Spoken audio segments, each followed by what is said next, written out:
Hello, everyone, and welcome to a live chat with me. My name is Misti Gaither, and I am the host of Quest, a journey into true crime and the paranormal. And I thought I would come on here for a little bit and we can talk about some of your favorite paranormal cases, investigations, locations, and also some true crime. So, we're here in New Orleans and we're getting ready to host the Super Bowl. It's major crazy around here.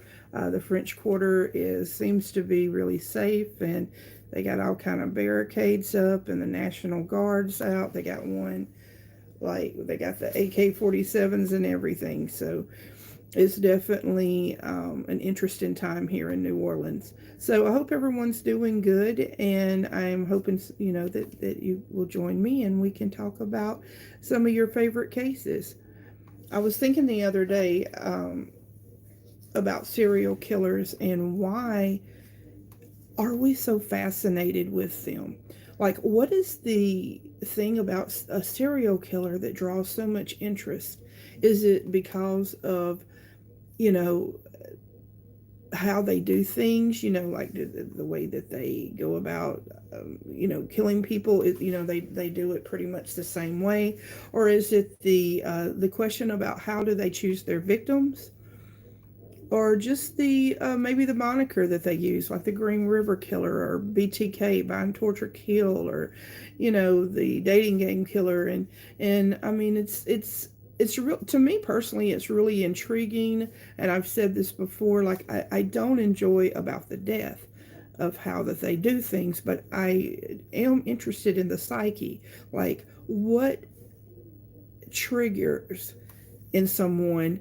Lots of times it's when they're younger. What is that trigger that makes them want to go and kill people and just really horrible ways? And I just really don't I don't get that, and maybe it's not for me to figure out or to know. Hey, Crystal, how you doing? Thank you so much for being the mod and being on here tonight. And maybe just me and you, but that'll be all right. So we got a lot of good stuff coming up. Hey, how you doing, Sid? How you doing? We have Sid Patrick with us here from Touching Eternity. That'll be coming up in June. Sid Patrick, for those of y'all who know, is a very famous psychic medium and a great friend. So glad to have you on here. But, talking about serial killers, and is there one that maybe that kind of stands out to you more than someone else? Like, for some reason, I don't know why, but I like to read about or watch the shows about the Green River Killer and BTK, Bind, Torture, Kill.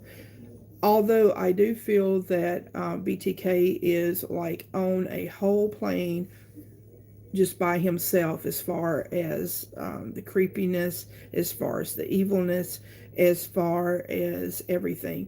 Now, Crystal, you're saying that you followed the Mickey, what is that, Shulnick, something like that case.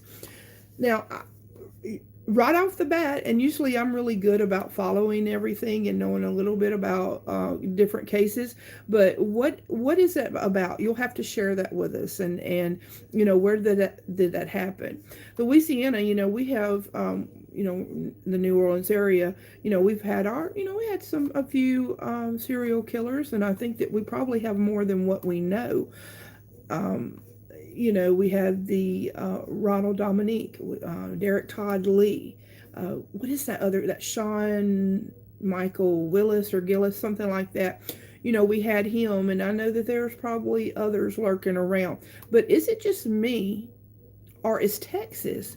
Texas is really like just wrapped up, especially in the Houston area, about with the serial killers, and still unsolved.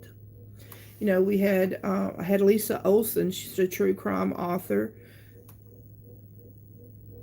Oh no, I would love it, Sid, if you would share. Anybody that would like to share, please feel free.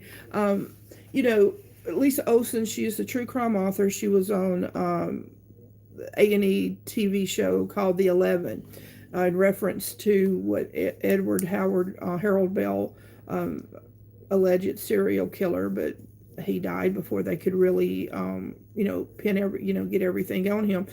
But I mean, it's unsolved. I mean, you have those, you have the Texas killing fields, and so you just wonder: is it because these people are so smart and on another plane than what we are, or is it that technology just wasn't how it was, and then the things, especially in the Calder Road, Texas killing field, the evidence wasn't preserved very well, and so there's that. But I'm really glad that y'all, those of y'all who are on tonight, we're going to be talking some about. I'm going to be doing a with Sid Patrick, and I'm going to be doing with him a gallery reading.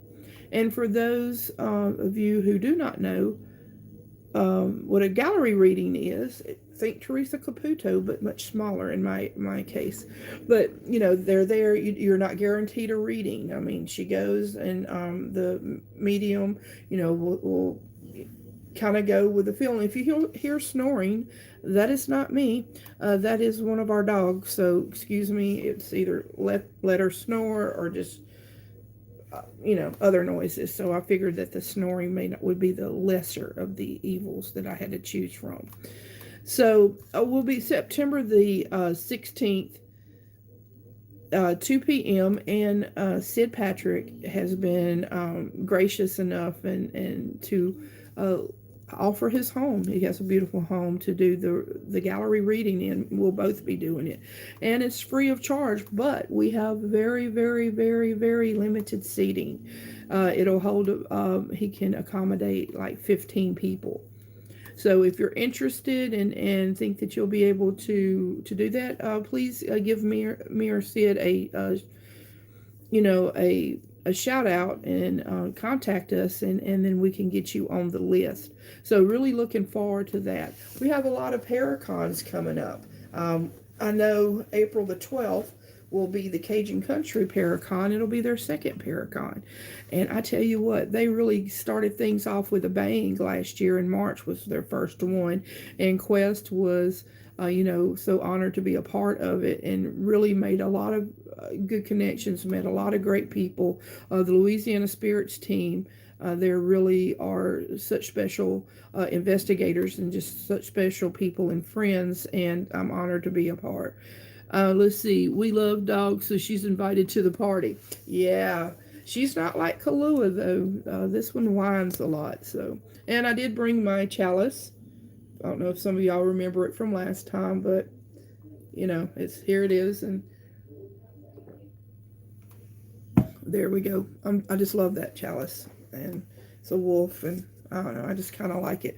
So just like I said, just let Sid and I know if you want to be a part of the gallery reading. We'll have some snacks and stuff for you, and you never know who'll come through. It maybe it's one of your loved ones that that has a message for you, or just wants to say hi, or maybe not. I mean, you just never know. So we have back to the Paracons, April the 12th this year.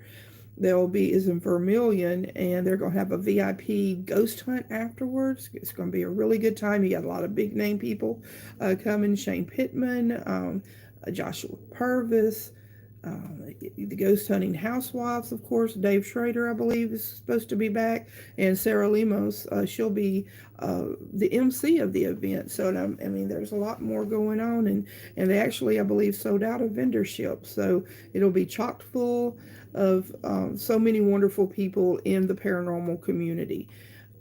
So we have that. Then April the 26th, we'll be going to Wilmington, North Carolina, and we'll be checking out the battleship, the USS Carolina. I think it's the only other battleship that I've been on is in Alabama, the USS Alabama. So I'm really looking forward to this. This is an event with Katie McVeigh of Tamerlane Media. It's going to be amazing. Lots of great people that's going to be there. Vendors, we're going to be there setting up, and then afterwards you're going to get to investigate the battleship, which I think is going to be cool. Okay, so Dave will not be there this year. Okay, but yes, Sarah Lemos, she will definitely. So be sure to. I mean, you can still come and check it out. The Paracon, it was in Lafayette last year. It's going to be in Vermilion this year, and so you can make your plans and come. We'll be there setting up. And then April the 26th, we're going to be, like I said, in Wilmington, North Carolina. And we'll be also in March and May at the Blakely State Park in Alabama. Alabama is just, I don't know, it's like real prevalent in my life right now. So shout out to Alabama. We'll be, Quest will be our special guest of the Ghost Hunting Housewives, amazing group of ladies who not only do they investigate, but they also create their own equipment, which I think is totally badass because I'm not so much like that. But so thank God for those that are, and lots of good things coming up. So be sure to check us out. And if you are into Mardi Gras, New Orleans, we're kicking it off. We have the Super Bowl this Sunday, and as I was saying, I don't know if some of you were already in here, but I mean, we have the National Guard. I mean, everything is locked down. Streets are blocked off. You can't go hardly anywhere in New Orleans because they are ultra serious about keeping everyone safe. So all I can say, and I hope this doesn't offend anyone, but go Chiefs. So there you go. So let's get back to why we're here tonight. And do you think that the true crime and paranormal can be connected? If so, let's think about that for a moment. I think that a lot of times spirits are not at rest. Murder victims and maybe even some of their family if they pass before a resolution, because if you watch these shows and they, like the family, the parents especially, they'll hold on for years and years and try everything that they can to get these cases solved. And and I can't imagine or even experience their grief and just how hopeless that they must, feel. So, is it the unrest that causes spirits of murder victims and their family? Is it like that? Or is it because they're wanting, like that answer? The answer of who did it. And sometimes you might find out the who, but sometimes you never find out the why. And one of the things I don't understand is I don't understand when these prosecutors make deals with these straight up killers, that they make deals with them, but then they don't have to, some of them make the deal where they don't have to tell why. And I think that is such an injustice, and I would like to know your thoughts about that, because I want to know why. Why, you kill this person, or what, I would just want to know why. Why did you choose this person to kill? Why did you choose this method? So I think a lot of times that the true crime and paranormal, they actually go hand in hand, because the spirits are there. They want help. They want answers.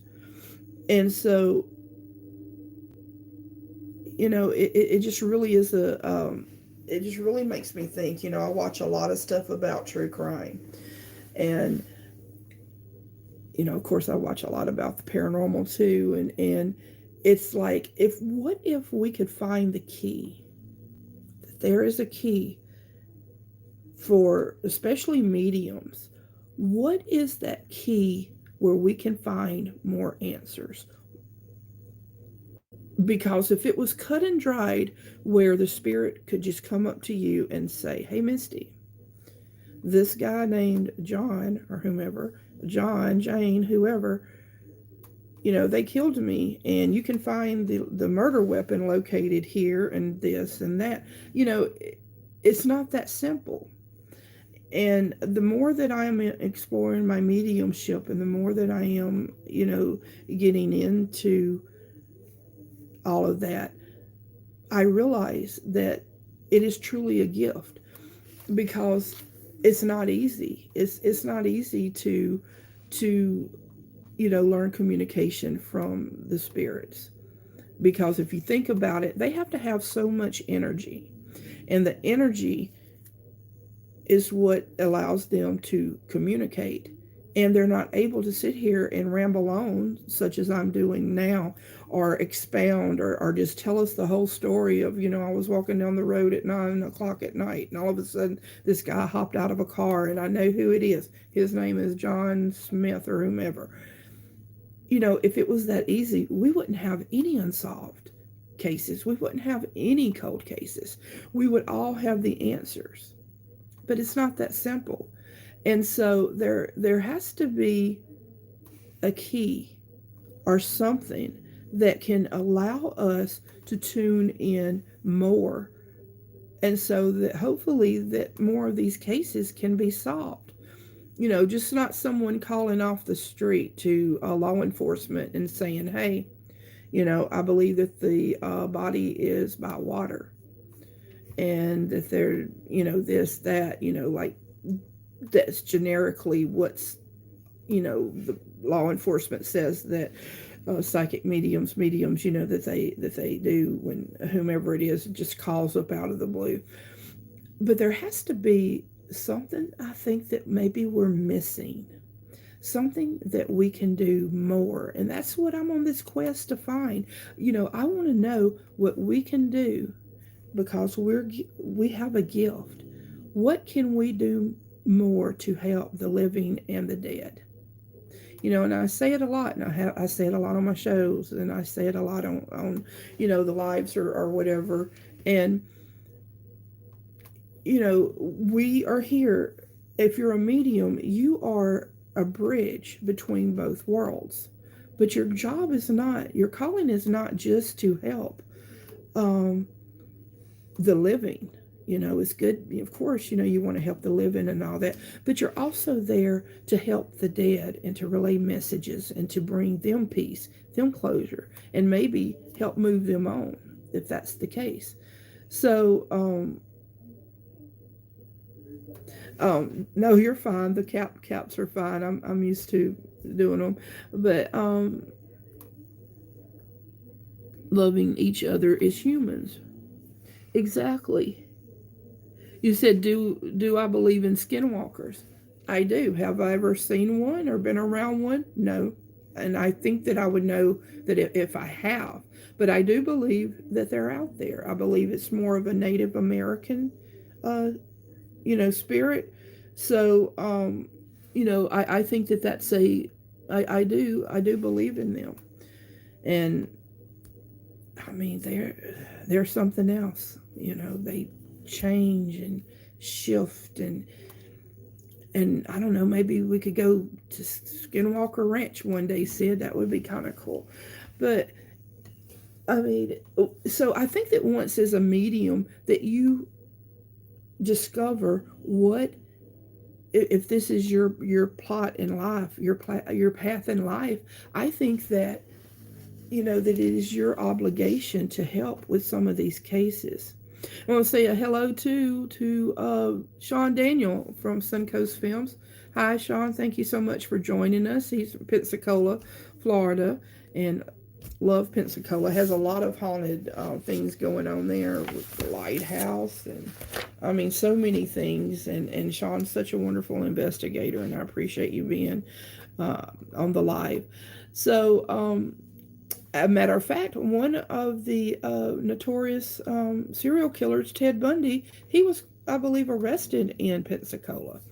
So there's that connection with the true crime. Excuse me.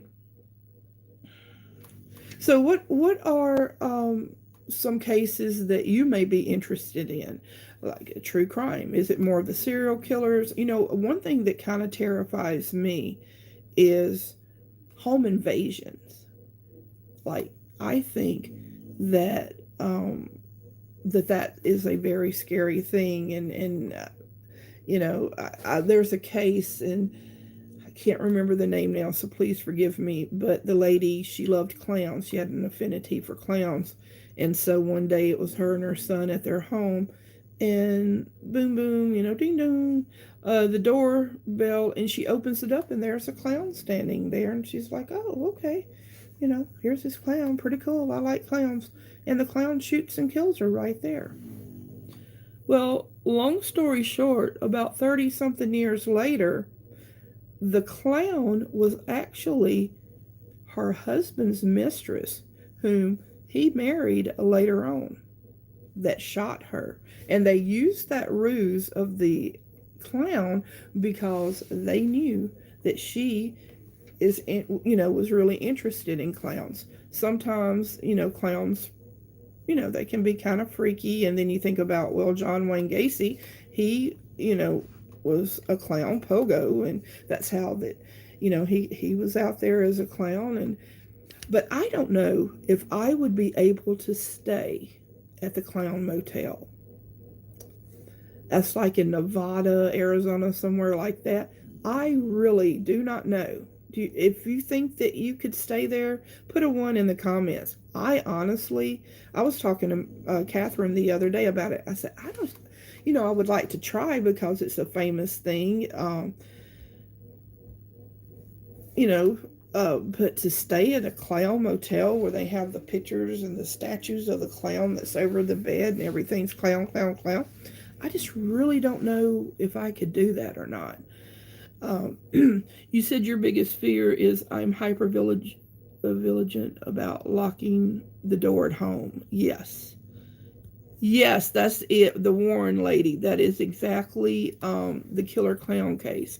That is exactly who that was. And her husband and mistress, and the letter came, I believe her name, I can't remember her name. I don't know why I'm blanking. But anyway, they opened up a hamburger place later on. And I mean, it's just sad that, you choose something someone loves and enjoys, and then you use that to facilitate. Now, the Jefferson Hotel, is Sid still here? I'm thinking that Sid has stayed there before at the Jefferson Hotel. I know he has done some investigations there, and I didn't realize that they had a clown room. Oh, no way. I just don't know if I could do that or not. At the Myrtles Plantation, they have a room, the Fannie Williams room, and it has a lot of dolls in it. And I was so glad that we stayed in the William Winters room, to tell you the truth, because it was just, I just could not do with all them dolls. So the dolls, the clowns, yeah, just can't do it. I don't know if I could say I would rather be a demon around than a clown or a doll, maybe, but yeah. So yeah, the Axe Murder House has a lot of dolls. Oh yeah, I bet you it does. And especially when you go to like some time period piece, I think even in like the Velisca Axe Murder House, I haven't been there, but hopefully one day. But they use, they'll put dolls and like on the beds, and it just is creepy. And like you go to these haunted museums, and we went to Zach Bagans Museum in Las Vegas a few years back, and he's got some haunted dolls for real. And the attic is full of dolls in Jefferson. I mean, I'll go because I know some of the places that we want to go. I'm just, I just don't know if it's Velisca. Yeah, Velisca. Yeah, that's where they got the dolls, and I guess because they're like, oh, well, the kids slept here, so let's put a doll here. But I know it, Sean. I love to go into his museum. It was, I mean, we had to wait almost 2 hours to get there. I mean, to stand in line just to get into the place to buy the ticket to see it. But I really enjoyed being there so much. And also on my bucket list, I really want to go to Saginaw, Michigan, and see Steve Shippey's Haunted Museum. That I've seen a couple of his shows that he did there, and it's just amazing.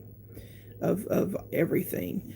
You have photos, Sid, of those dolls? All right, then. Yeah. And so if you think about it, even like, oh, I have Dave that is the doll tender for Robert the Doll. He was on my show, one of my first ones, first or second ones that I did of my show. And yeah, Robert the Doll, I would love, tell him I said, hey, one of my friends had went to Key West like a couple of weeks after I had did the show, and he brought me back like a big Robert the Doll, and then a button and a book of Robert David Sloan. Boom, that's it. And yeah, tell him I said hello. But yeah, it's just amazing how that doll and the history that goes way back, and I mean, you had to put it in glass, and you know, he said about the permission thing, maybe kind of iffy, but thank you. You know, Cindy Kaza, she went and did a shock docs there with Robert the Doll, and it's just, hey Gordon, hey Gunner, how you doing? Met you in Alabama, and thank you so much for joining the live. Never asked permission, correct? And that's what he was saying, you know, because that's when you start asking permission, then when you give permission, it opens doors, but when you ask for permission, I think that it opens some doors too. So, yeah, Robert the Doll is really, really cool. And then you think about Annabelle. Okay, well, as we know, it doesn't look the same like it does on the movies, but it's like it was a Raggedy Ann doll. And I remember, don't laugh, but I remember me, you know, when I was little, my whole room was done in Raggedy Ann and Andy, and no wonder I couldn't sleep in it. You know, I didn't know anything about the paranormal, but Jesus, all them dolls, no wonder. Um, yeah, no, Crystal. Yeah, Dave was saying, David Sloan, he was saying that no, that you're not really not supposed to ask for permission unless I'm like remembering wrong.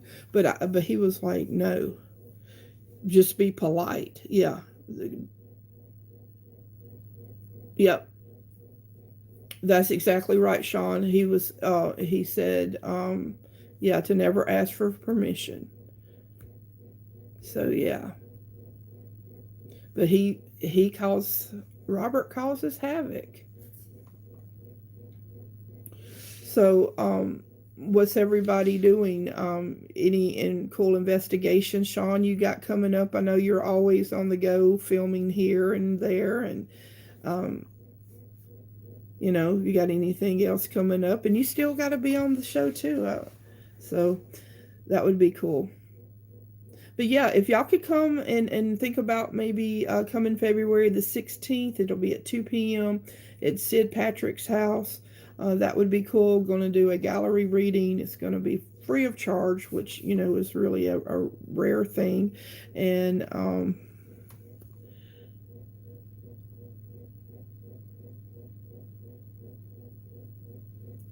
so you're going to be going to the oldest cemetery in New Orleans. And could you tell everyone, Sid, where that is? That's um, that's going to be amazing. I'm going to try to sneak in with y'all on that.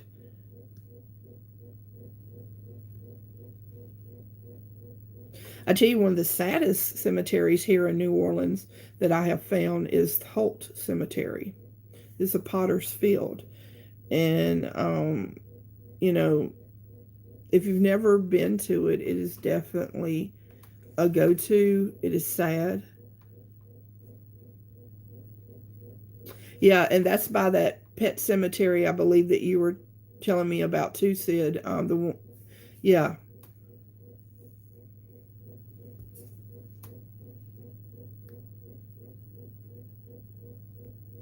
it's past that. Yeah, I mean, 1800s, or before you know it's going to be something there. Um, it's just it's crazy.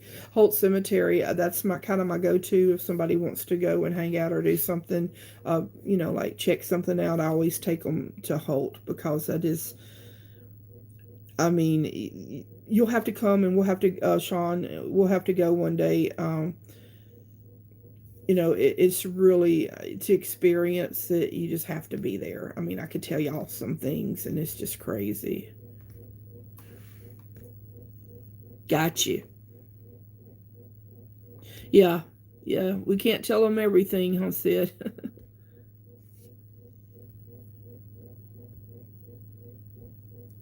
Yes, the Potter's Field, and they have like several bodies buried on top of each other. And then when Katrina came, it washed a lot of the tombstones, and a lot of them are homemade because they don't have money, to get the fancy ones. And so some of the markers that are on some of the graves aren't correct because it was shifted. So just, yeah, Sean, just let me know, and we'll definitely set up something because that would be cool. Yeah, and you're right, Sid. I mean, you can't tell everything because you're especially if you're in training for mediumship or whatever. You just gotta get to the point where you trust your feelings, you trust your spirit guides, and what everybody has their own way or their own symbolic symbols to so they'll know what the spirit is trying to tell them. And so I think that is really cool that I like to know like what everybody's kind of like what is it that makes them be able, like, if you, okay, so a symbol of, I don't know, let me think of something here, like a red bean, I don't know. And but then somebody will say, oh, well, that's my symbol for whatever. And I just really think that it's cool because you've got to establish your own way and your own things. Let me see what Gunner's saying. Not far from where the Ozark Paracon was is an old cemetery that I caught the photo of a lady standing over a grave, which was interesting. Oh, that is interesting. I would love to see that, Gunner. Um, that is so cool. So, why are there some spirits? And maybe you can answer this, Sid. Why are there some spirits that stay, maybe not all the time, but are there at the cemetery, and then others don't stay there? I mean, I'm sure there's a reasoning behind that. Is it because their spirit has went somewhere else, like it's more comfortable somewhere else, or they just go there periodically, or what is your take on that? Anybody, what is your take on why, like, the spirits ain't always where they're buried?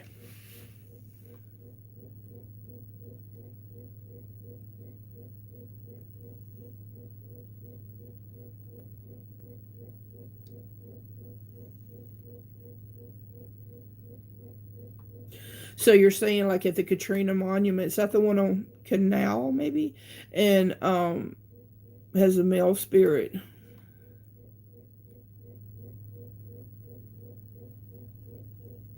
and they will stay for some energetic reason. This is not the souls, but the energy of something. Yeah, definitely. And then Gunnar said, I feel it's a need to reconnect with the body at times. I would love to see those photos too, Sid. And I agree with you, Crystal. Me personally, you could say can be in multiple places at the same time. I believe that, since their energy, they can travel through light sources, and we have all these um, wires and cords and just all this going on, and I think sometimes they use that to travel. And that's why I think my theory, like, oh, here we go again. But I really think that my theory of how I believe that sometimes the killers is a spirit, um, like the spirit is, going from one place to the other because of the same pattern, and it's maybe not the same individual, but it could be the same spirit that is causing other people to carry out in a human form their their murders, or whatever that they're doing. That's my personal belief. Sid says it's like in mediumship, a spirit can be with all family members at the same time. Yeah, I agree with that.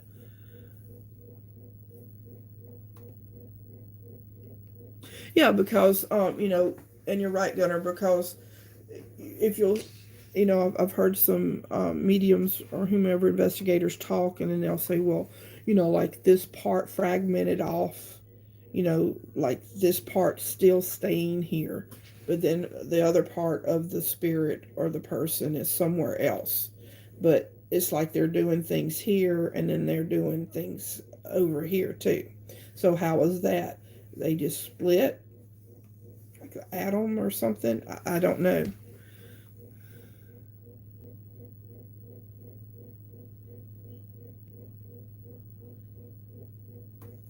That makes sense. Sid says murder has a unique energy, and there are connections, both of time, space, and incidents that can create the ideal time and place. Yeah, I agree with that. That sounds really good. The murder has a unique energy. Yeah, like I said, it is it is a unique energy. It leaves a stain. It leaves a, I don't know, like a, just a blanket over the place, and I think it lets in, it's like a doorway because of the evilness and the unsettledness and unfinished business and all of that. I guess when it comes all together, you know um that just, it just makes sense, because it's like you're choosing, it's like you're trying to be a higher power, you're trying to be God, because you're deciding when this person lives and dies. um Sean, you said that you've been binge watching true crime on Discovery Plus, and I had to stop. Was getting depressed. Yeah, I have to kind of sometimes back up a little bit, because I usually just watch totally a true crime or paranormal. Then after a while, I'm just like, whoa. Hey, we have Nola DJ in the house. Yo, what's up? Y'all have to be sure to go and check out his he has YouTube and IG, Facebook, all that. But what's going to be really cool is he'll be coming up in a few weeks. I'll be interviewing Nola DJ on Quest, and he is a wonderful investigator. He also explores abandoned places. And so y'all check him out and subscribe to his channel. All right, Sid says, even in the mind of a psychopath, there is a chemical intolerance. These chemicals have a charge. The charge mixed with other forces can exacerbate a murder.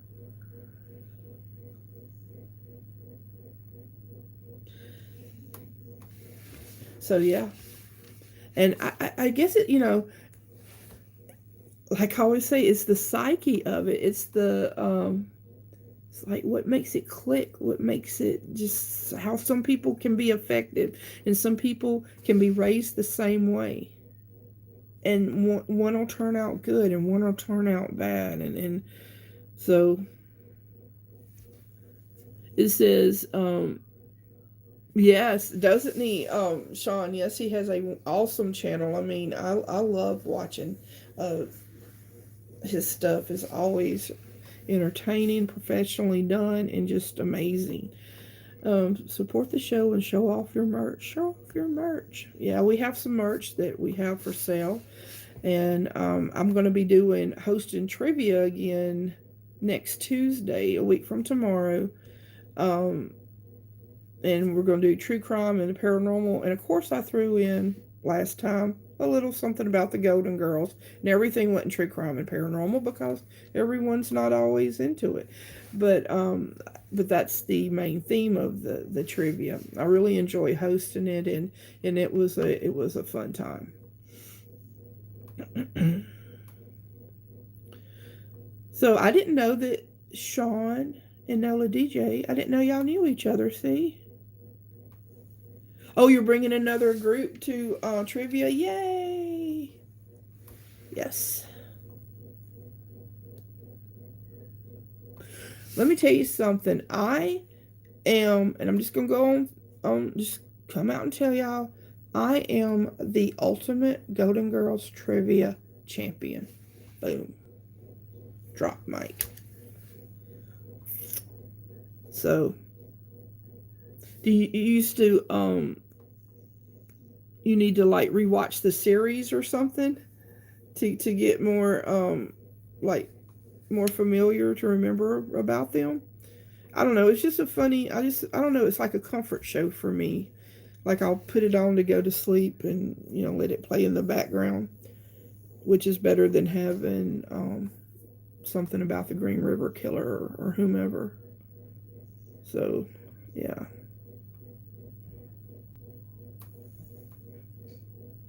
The Golden Girls had 7 seasons.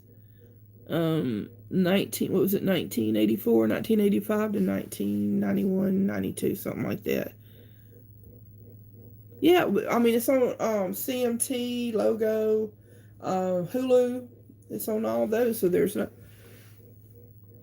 So you like Barney Miller? Now I haven't watched a lot of Barney Miller. I know about it, but I don't know. I just and Designing Women. Yeah, I love Designing Women too. It's also on Hulu. And what is your favorite episode? My favorite episode of Designing Women is the tornado one. I think in season 4, episode 7. I'm not sure about the exact episode number, but that to me was one of the funniest ones. The 70s kids, yeah. You see, there was Barney Miller, and I'll watch like the Mary Tyler Moore, the reruns of that, and Rhoda, like stuff like that. Yeah, see, I'm gonna give you. You're gonna have a whole. See, you thought you was coming on here, and you was gonna learn all of, like maybe just watch some stuff about the paranormal, true crime, which we are, and then boom, all of a sudden you're getting all this list of shows that you're gonna be like, oh, I gotta rewatch that. I gotta go watch that. So that's pretty cool. Dark Shadows, Bewitched. Oh yeah. And I'm such a game show fanatic. Like, I watch every day, like the old Match Game, like Gene Rayburn. I cannot watch the new ones. I don't know. I don't even waste my time. It comes on, I'm like, flip, back to the old one. Yeah, got to get you a list going. Dark Shadows. So, what about like the Patty Duke show and stuff like that? And or is that before then? I don't know. And what was some more shows? Bringing Up Father. I don't know. Born on. They get much TV then. Yeah. Stranger in Paradise. Oh, or the love. I used to love the Love Boat. I used to like that.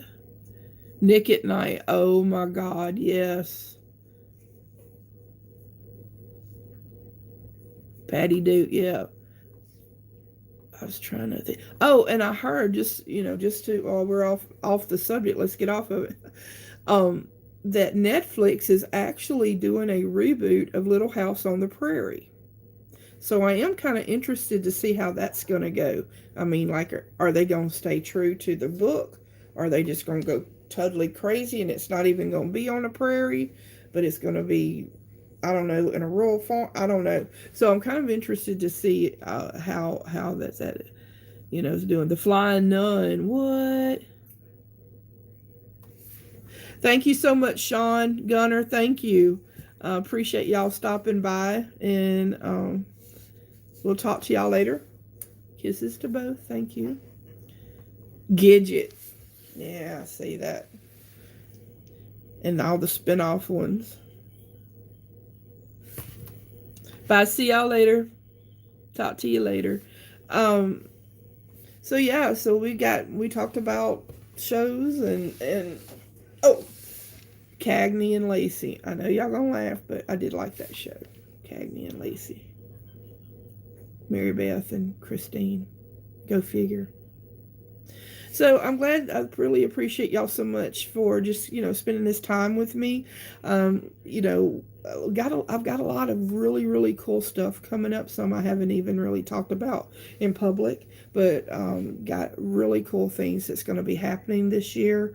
And I really appreciate every one of you that watches the show, that gives me feedback, that I really appreciate that. So just be staying tuned to my channel and to oh, look who's here. We got a surprise guest. Peekaboo. What was I say? Oh, okay. Just be staying tuned, because we are going to it's going to be some really cool stuff coming up, and I wouldn't be able to do all this stuff without y'all, and so I do appreciate it. Oh, you know what, Crystal? I do have sad news.